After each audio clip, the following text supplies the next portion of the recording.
It's lovely to be with you again. Some people love it and some people absolutely hate it, and some people just get on with it. What am I thinking about? Does this give you a bit of a clue?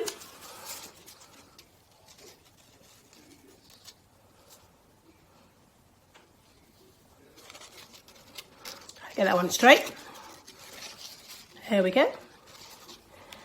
Did you recognise those 3 signs from mathematics? I tried to do the division one, but I couldn't manage to get the dots in the right place. Maths, numeracy.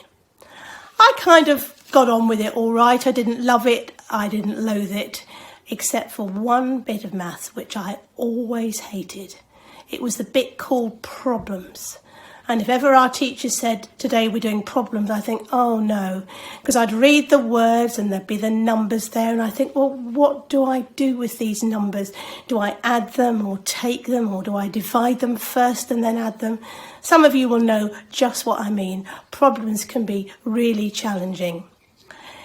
In our assemblies this term, our visitors' assemblies, we're going to be thinking about numeracy, but not doing it on a page, not with a pencil and doing sums. We're going to be thinking about God's numeracy, the difference that the Christian faith shares that God makes in situations when he's there, when he's not there. And we think probably we'll learn some quite interesting things. And I thought, well, as I'm starting off the series this term, and as the one that I really found hardest in maths was problems, we would start with a problem. Now, if you look at this first picture, you'll see somebody sitting here looking a bit puzzled and a little bit unhappy. And perhaps you've noticed something at the side and you're thinking, well, what is that at the side? It's actually a cockerel. And, you know, the ones that go cockle-doodle-doo early in the morning and wake you up if you're on holiday in the country. And this man is Peter, and he's remembering when he heard a cock making that noise early in the morning and how very sad it made him. And why did it make him so sad? Because he remembered that he'd heard that sound one particular early morning, not very long after he had pretended that he didn't know his very good friend Jesus. Here's the picture. His very good friend Jesus had been arrested. He hadn't done anything wrong, but he'd been arrested. And Peter had crept along beside to see what was going on. And then when people had said to Peter, well, you know Jesus, don't you? You're a friend of Jesus. Instead of saying, yes, I do, and he always did really good things, Peter had pretended that he didn't know Jesus. And actually, he'd done that 3 times on that evening. And the scary thing was that the day or so before, Jesus had said to him, you know, Peter, 3 times you will say that you don't know me when it's difficult to say you do. And Peter said, no, I'd never ever do that. And actually it had happened. And as Peter sat there and thought about it, he remembered how he'd done that, and then how the very next day or so, just after that, Jesus had been put to death on a cross. And here we have the picture and we can see Jesus on the cross. And Jesus had come back to life. We remember that at Easter time, don't we? And that had been really good, and Peter had been really happy about that, but there was a big problem because he'd never really sorted it out with Jesus. The fact that he'd not owned up to the fact he knew Jesus, he'd been a coward, and it had messed up the friendship. And these things do mess up friendships, don't they? It was a real big problem, and Peter did not know how to sort it out. So what does he decide to do? Well, not to solve the problem, but just perhaps to earn a bit of money, he decides, and here we can see, to go back to his day job. And his day job, if you might remember, was being a fisherman. So here we can see him going with his friends out onto a boat, and they're going to do some fishing overnight, which is what they would do in that country. That's the time when the fish were the most easy to catch. So out they go, and it's dark, and they're not doing very well, and they keep trying, and then fairly early in the morning, they're quite near the shore, and they hear somebody saying, look, shouting, put your net on the other side, see what happens then.